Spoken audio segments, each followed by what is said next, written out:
Hi, everyone. What you are about to see is the second in the series Conversations with Harvey. Harvey is an extraterrestrial, and his group of extraterrestrials have taken a special interest in our activities here at Farsight. He has agreed to meet with me on a somewhat regular basis to help explain the context of our remote viewing results that we present in our many mysteries projects. Now, Harvey is not his real name, and we decided to call him Harvey after being inspired by the play and movie Harvey that was written by Mary Chase. Jimmy Stewart played the leading role in both the play and the movie. Now, in the play, Harvey is an invisible 6'3" white rabbit, a puka, which is an Irish fairy spirit.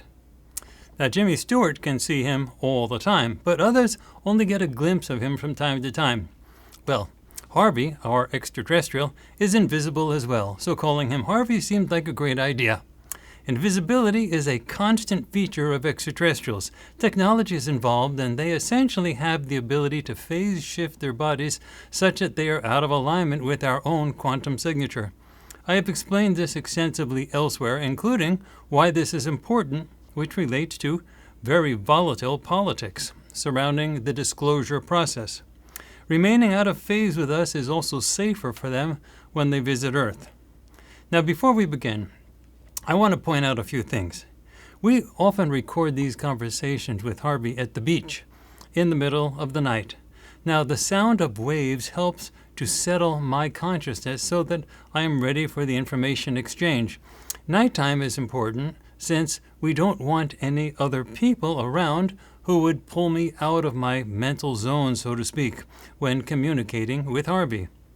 The communication is telepathic, and it utilizes the same remote viewing skills that we at Farsight have developed over many years. I am acting as a telepathic interpreter for Harvey. He says stuff, I hear it mentally, and then I repeat out loud what he said. Now, note that when I am speaking with Harvey, I am often not looking directly at his face. In this conversation, we are sitting in chairs at the beach.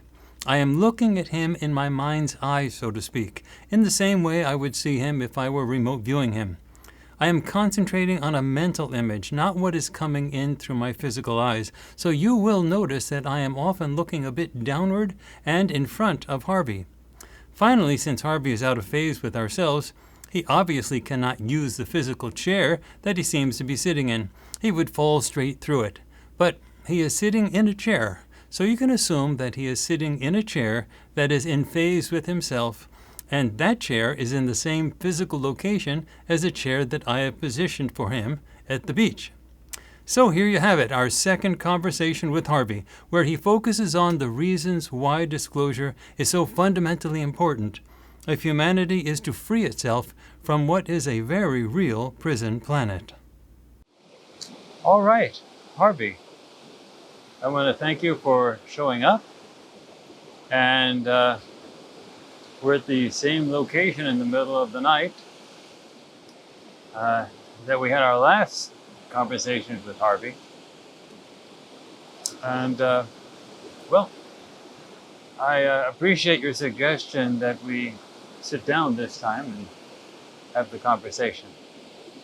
So why don't we begin with me just asking you, are you ready? Okay, so you are ready. What would you like to say? I can ask questions, but why don't we start out with you, and I'll translate.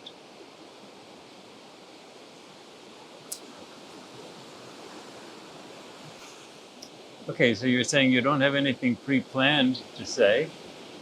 The normal greetings seem in order,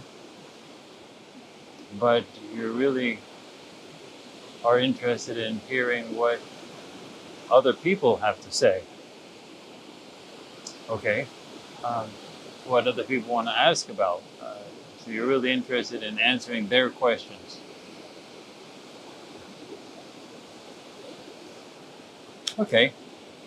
Well, let me then begin by something that's been sort of a concern of mine, but I'm certain that the audience is very interested in this question as well. You have mentioned in the past that what we really need to do is have disclosure here on Earth in order to move the whole thing forward. So the prison planet idea, in order to stop that, we've gone through why it's so difficult to do that. And we've also gone through why you can't just show your ships and why the invisibility thing is so important. And I understand why you're maintaining the invisibility thing here, because that's the continuation of everything else that's been going on around the planet. The invisibility parts of the ships go in and out of visibility, in and out of radar, the whole thing. But the question of disclosure, it keeps coming back, like disclosure is necessary for freedom to happen. I don't get it. What is going to happen with disclosure? So let's say a large number of people start laughing at the politicians and saying this is ridiculous. Everybody knows that the extraterrestrials are here and UFOs or UAPs are real. What do we get with disclosure? What happens with disclosure that's such an important thing? And then we can get into, I think the audience would want to hear you to say again,